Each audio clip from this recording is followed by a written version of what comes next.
In today's video, I'm going to teach you how to review the profit and loss report for your clients in QuickBooks Accountant so you can quickly analyze income, expenses, and net profit.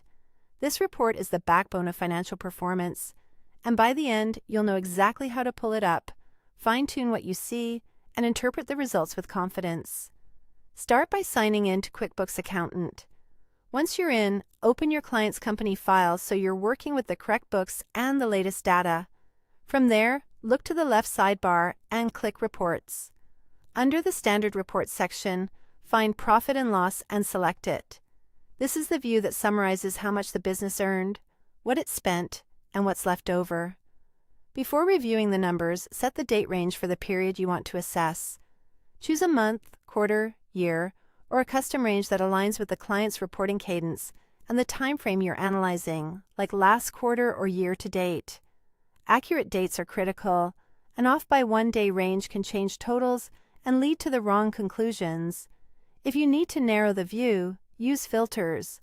For example, filter by customer, location, or class to isolate segments such as specific jobs, stores, or departments.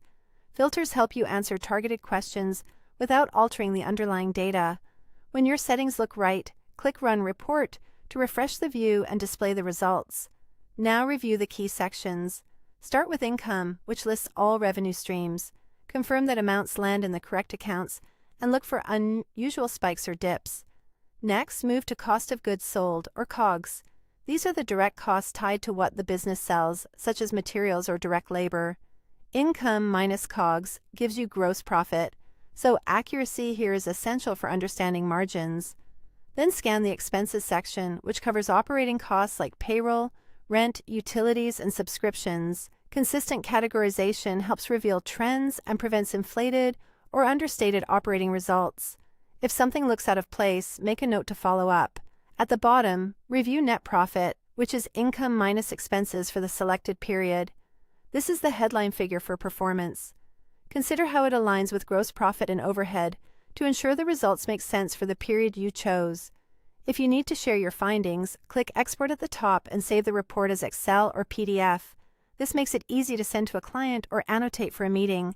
If this video helped, please like, subscribe, and share. Thanks for watching.